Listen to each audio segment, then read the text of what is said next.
आज हम आपको इंग्लिश में कॉन्सोनेंट और सेमी वोवेल के बारे में बताने जा रहे हैं। देखिएगा, स्टार्ट करते हैं आज की वीडियो।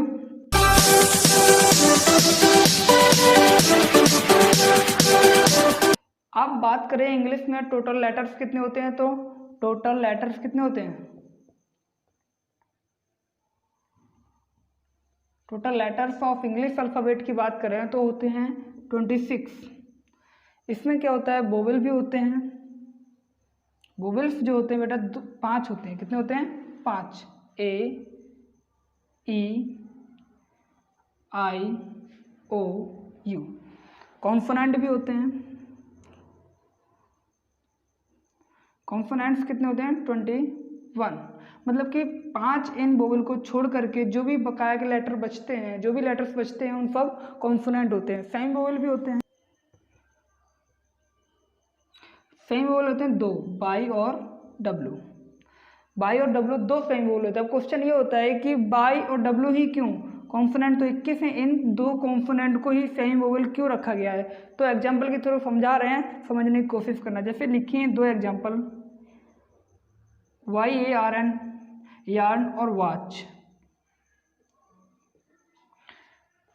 क्राई और काउ।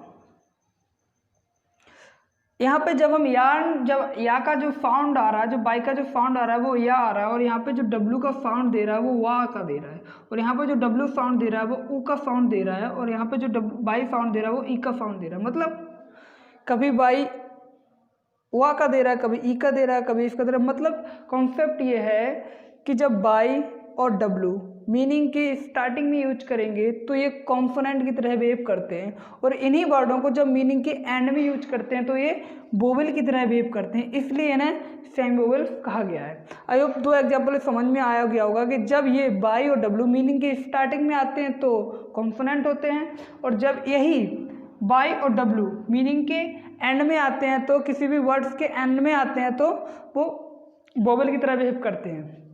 आई होप समझ में आ गया होगा कॉन्सेप्ट क्या था। वोवेल, ये वोवेल को हिंदी में क्या कहते हैं? स्वर कहते हैं। क्या कहते हैं? स्वर। कॉन्सोनेंट को व्यंजन, और सेमी वोवेल को अर्धस्वर कहते हैं। क्या कहते हैं? अर्धस्वर। टोटल लेटर मतलब कुल अक्षर कितने होते हैं? 26 होते हैं। आई होप समझ में आ गया होगा। आगे बढ़ते हैं।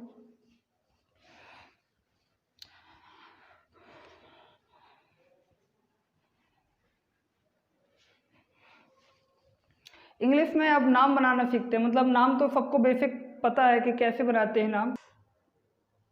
एक लिखा है कमल और दूसरा लिखा है कमला। जब हम कमल को लिखेंगे तो KAMAL, और कमला जब लिखेंगे तो KAMLA। अब कॉन्सेप्ट ये है कि क्वेश्चन ये उठता है कि तीनों अक्षर खाली थे तो 2 में तो ए लगा दिया इन दोनों में, और इसमें 2 अक्षर खाली तो केवल इसमें लगाया और इसमें नहीं लगाया। मतलब क्या है? मतलब यहाँ पे लिखा है कमल, यहाँ पे लिखा है कमला, तो कमला में जब माँ खाली था तो ए नहीं लगाया, और यहाँ पे माँ खाली था तो ए लगाया। तो कॉन्सेप्ट ये क्वेश्चन ये बनता है कि खाली अक्षर में हम ए लगाते भी हैं और खाली अक्षर में ए नहीं भी लगाते हैं। कॉन्सेप्ट क्या है? तो कॉन्सेप्ट जानने की कोशिश करो। कॉन्सेप्ट ये है कि जब भी अक्षर खाली हो चाहे पूरा हो, हमें उससे कोई फर्क नहीं पड़ता। जब भी अक्षर वो बोलने में पूरा बोलेगा तब हम ए यूज करेंगे, और जब भी बोलने में वो आधा बोलेगा तो उसमें ए यूज नहीं करेंगे, चाहे वो बीच में हो, स्टार्टिंग में हो, शुरू में, कैसा हो। देखो कमल, कमल जब हम बोलते हैं तो का साउंड पूरा देता है कमल, और माँ का भी साउंड पूरा होता है, लेकिन ला आधा बोलता है, इसलिए ए नहीं लगाया। ऐसी सेम कंडीशन इसमें कमला जब हम बोलते हैं तो का पूरे का साउंड देता है और माँ आधा साउंड देता है। का मैं ला, ऐसा लगता है कि माँ आधा है, लेकिन हिंदी में पूरा लिखा है। वो हिंदी वालों की प्रॉब्लम है, लेकिन हमें इंग्लिश बनानी है। तो इंग्लिश में अक्षर पूरा बोलेगा चाहे वो कहीं पे भी हो, हम उसमें ए लगाएंगे। देखो ला इसमें पूरा बोला तो ए लगाया, और यहाँ पे ला आधा बोला तो ए नहीं लगाया। मतलब स्टार्टिंग में हो चाहे बीच में हो, अक्षर जब पूरा बोलेगा तो हम उसमें ए लगाएंगे, और अक्षर आधा बोलेगा तो ए नहीं लगाएंगे। ये समझ में आया होगा कि खाली अक्षर में कब ए लगाते हैं और खाली अक्षर में कब ए नहीं लगाते हैं। आगे बढ़ते हैं। जैसे 2 एग्जाम्पल और लिख रहे हैं हम।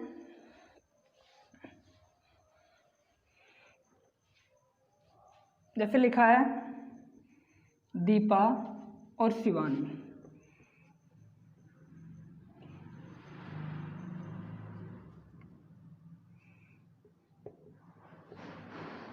दीपा,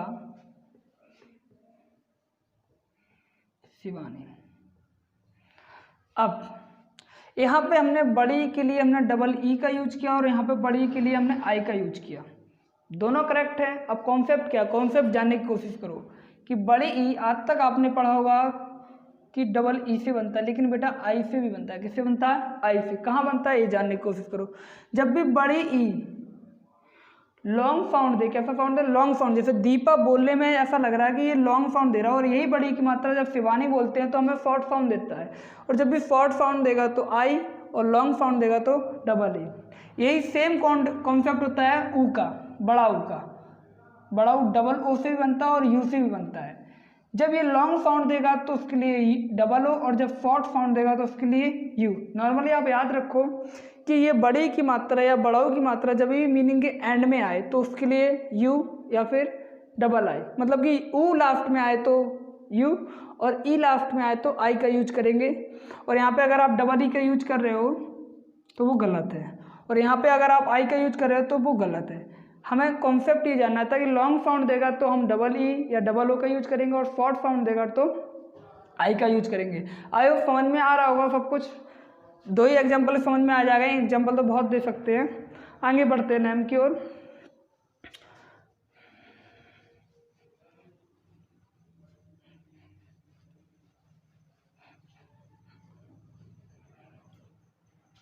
आगे हम नाम कुछ स्पेशल देखते हैं, कुछ मतलब जैसे उर्दू नाम होते हैं, जैसे लिखा इकबाल।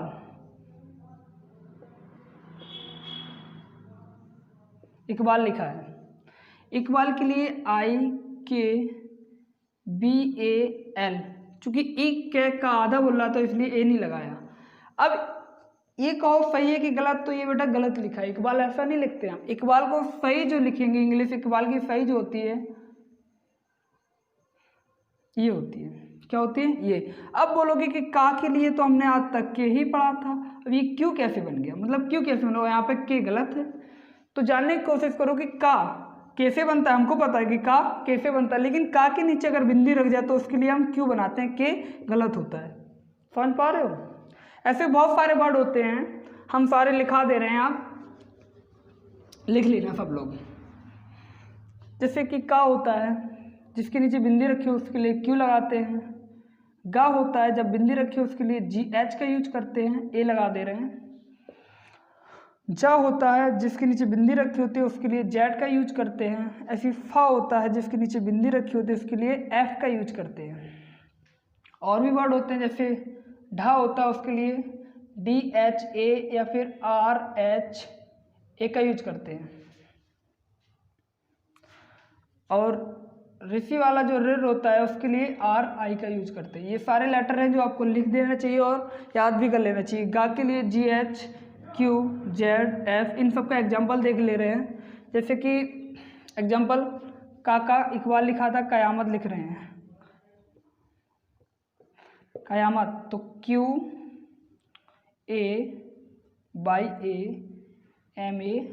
कयामत।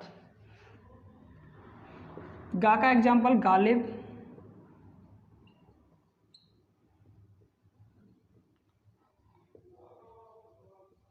गालिब। फा के लिए फरीदा,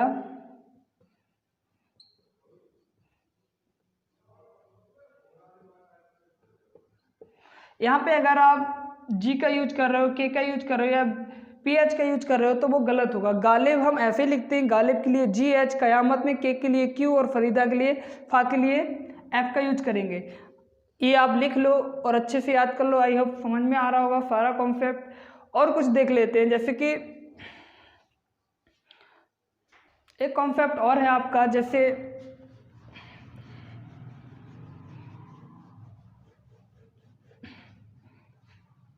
दो एग्जाम्पल लिखिए, विनय और श्वेता। जब विनय को लिखेंगे और श्वेता लिखेंगे,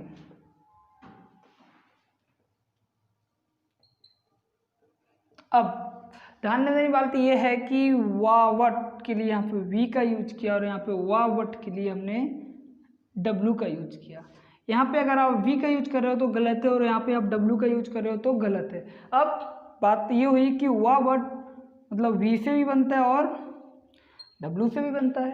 अंतर क्या है कि कब वी लगाएं और कब डब्ल्यू का यूज करें। तो याद रखो आप कि वाह वर्ड जब बोलते समय ओंठ ना खुलें बिनाए नॉर्मली, तो वाह के लिए हम वी का यूज करेंगे, और वाह वर्ड जब बोलते समय हमारे ओंठ गोल हो जाएं, कैसे हो जाए, गोल हो जाएं, तो वाह वर्ड के लिए हम वहाँ पे डब्ल्यू का यूज करेंगे, वी का यूज गलत होगा। नॉर्मली ट्रिक ये है कि वाह वर्ड के पहले कभी भी खाली अक्षर आ जाए तो 90% आप वहाँ पर वाह वर्ड के लिए आप डब्ल्यू को लिखेंगे, और जब उसके खाली अक्षर ना आए या नॉर्मली कुछ भी आए तो वी बना देना। या फिर कॉन्सेप्ट याद रखना है तो बिनाए जब बोलते हैं तो ओंठ हमारे पूरे नहीं खुलते, तो वाह वर्ड के लिए हम वी का यूज कर देंगे, और जब वाह वर्ड जब हम बोलते हैं, जैसे ईश्वर लिखा है, जब भी हम ईश्वर बोलते हैं तो वाह वर्ड जब बोलते हैं हमारे ओंठ गोल हो जाते हैं। तो देखिए ईश्वर कैसे लिखेंगे,